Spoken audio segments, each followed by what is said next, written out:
Bonjour et bienvenue dans cette leçon. Aujourd'hui, on va décrypter un truc absolument essentiel en français, comment parler des pays, des origines et des nationalités. Alors, comment poser des questions sur l'origine et la nationalité? C'est tout simple. Si on pose la grande question « Quelle est sa nationalité ?», on répond par exemple « Il est canadien » ou bien « Elle est espagnole ». Parfois, on est plus direct avec « Tu es de quel pays ?» Et là, on répondra naturellement « Je suis du Canada » ou « Je suis du Mexique ».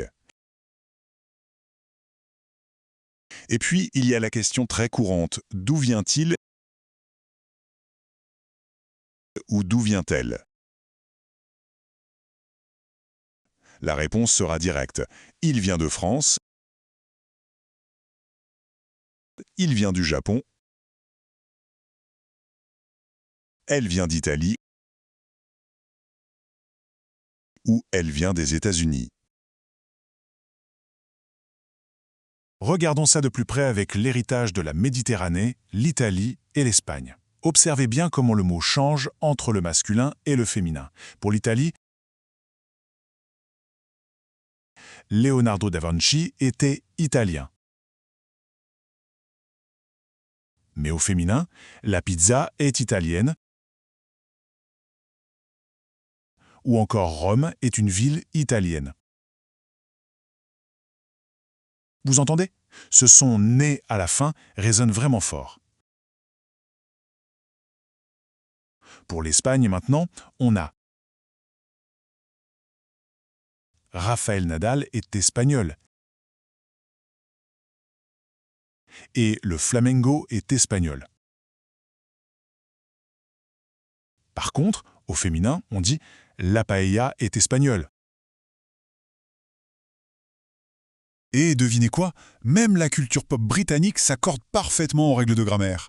On dira donc que Dua Lipa est anglaise, mais que les The Beatles sont anglais. Pareil quand on parle de sport. Manchester United FC est un club anglais. On termine nos exemples de contexte avec l'innovation et la tradition au Japon. Écoutez bien. Pikachu est un personnage japonais. Nintendo est une entreprise japonaise. Et les sushis sont japonais. Bon, on rassemble tout ça dans une grande synthèse. On va lire ça ligne par ligne. Premier modèle, la terminaison en S. Au masculin, ça donne français, anglais, japonais. Et au féminin, française, anglaise, japonaise. Ensuite, le modèle en ien. Masculin, canadien, brésilien, italien.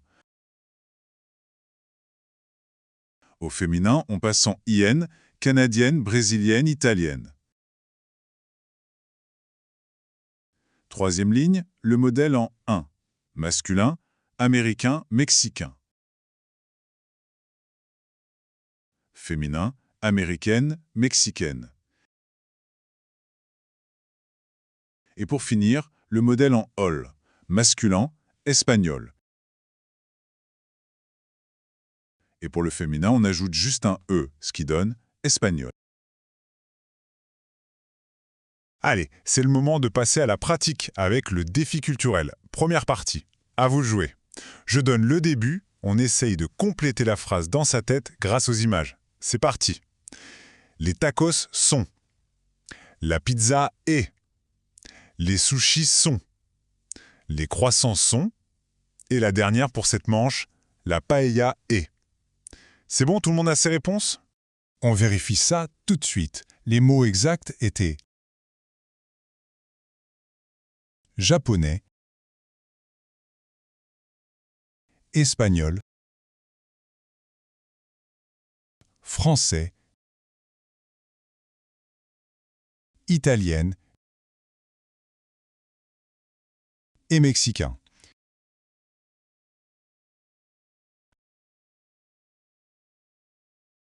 Voici la deuxième partie du défi.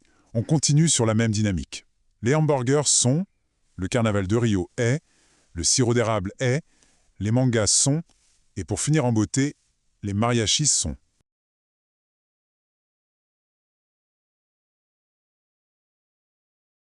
Et voilà les clés pour ce second défi.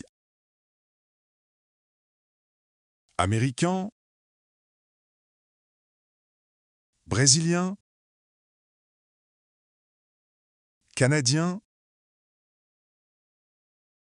japonais et mexicain.